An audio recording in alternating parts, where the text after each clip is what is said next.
Taking their cues from President Biden and lobbing more smears at Republicans who are just fighting for election integrity laws, and moderate Democrats standing in the way of progressives. Listen. I still feel like suddenly black people still are where we were under the Emancipation Proclamation. If they want to go down in history as standing on the side of segregationists and those individuals who oppose people who look like me having free and fair access to the ballot, then we will remember them as such. 16 of them, as you pointed out, voted to extend the Voting Rights Act in 2006, passed unanimously, and now you can't find a single one that'll do the same thing. It's because the Republican Party has transformed to the party of fear and fascism.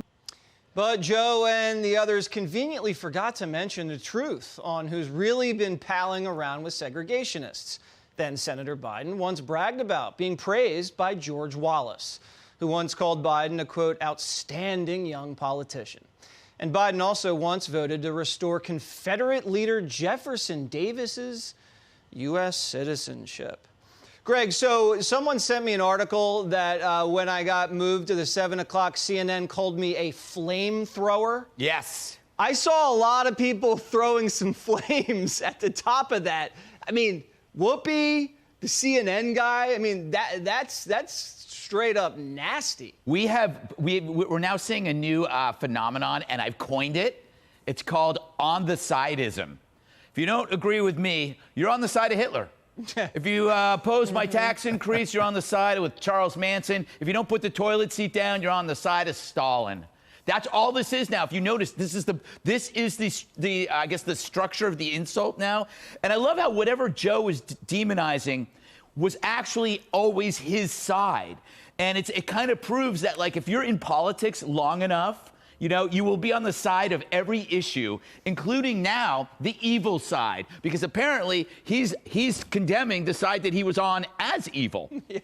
You used to be on my side. Yes, Judge. That's exactly what he's saying. Yes. But the country, does the country know that Joe Biden and the Democratic Party were the party of segregation? Yeah, well, I don't know if the country knows that, and that's what I worry about. I think that there are low-information voters, and I think the Democrats are counting on them. Yeah. The people who just hear a phrase, or they just hear some celebrity that they like, you know, mouthing off about something, that all of a sudden, if you don't want illegals to vote, then you're on the side of Hitler, or if you don't show a vote, if you don't show an ID proving who you really are, you know, then you're on the side of, you know, Marxism or communism. I mean, they already admit they're on the side of Marxism, but communism, if that's considered worse.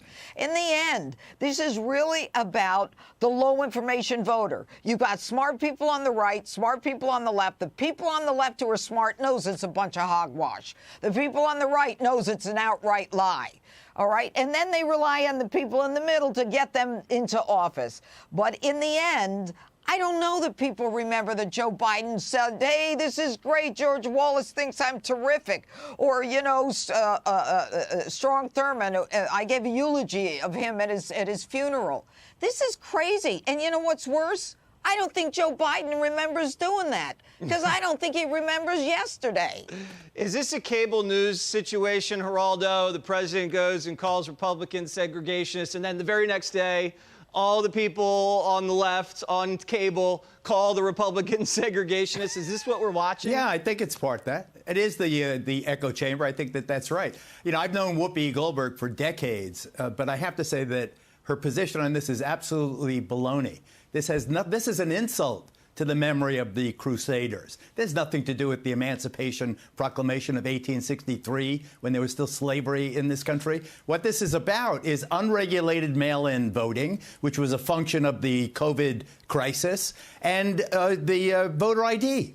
What's the big deal about having voter ID? I think, as I said yesterday, everyone in this country should have an ID. Why is that such a big deal? Why is it, are Puerto Ricans inherently incapable of getting an ID? I think that the federal government should issue IDs to every American. I know a lot of conservatives don't like that. Too bad. I think everyone should have the same ID. You go to vote, here it is. At the very least, there's nothing wrong with having a driver's license, social security security card. Everybody's got a social security card. There should be some easy way to prove who you are. So it's not just, as if it was a car wash coupon. You receive ballots in the mail. There's 3 adults, so you get 3 ballots. And then some political operative comes and collects them in a great big basket. I think it's bogus. It really do. And it is an insult. The Democrats are insulting me. This has nothing to do with Bull Connor, has nothing to do with, Strom Thurmond, has nothing to do with George Wallace, Jefferson Davis, the Confederacy, the Civil War. This has to do with common sense and each political party vying for the position that helps them accumulate more votes. Geraldo's right, Dana. He's not only insulting Geraldo, which is just very offensive, he's insulting Democrats like Senator Mark Kelly, Senator John Tester, Senator Sinema, Joe Manchin. Those are Democrats who do not want to nuke the filibuster to pass this federal takeover of elections. What kind of strategy is that? Remember, he said he would unite the country, and now he's even dividing his own party. Yeah. I mean, that is something else. Geraldo's right on the voter ID. If you look at the percentages, that's like one of the only truly bipartisan agreements that we have in this country is voter ID. So there's one thing against him. One other thing that people don't realize is in this bill is that it would allow states to take this option of spending taxpayer dollars to fund political campaigns, especially for anybody who is able to raise a lot of small dollar donations. Well, guess who that would be? AOC, for example. She's very good at fundraising with small dollars. Marjorie Taylor Greene, for example. Ted Cruz has a tweet that says, why would you guys want to give me $24 million? Because basically, if you look at his small dollar donations, if you went 6-1, as what this bill says you could do, that's incredibly unpopular all across the country. The other thing is, yesterday, the president said we must federalize elections because democracy is at stake. And then you ask the White House, what do you think about New York allowing 900,000 non-citizens to vote in municipal elections? And they'll say, oh, that's just a local issue. We're not going to pay attention to that.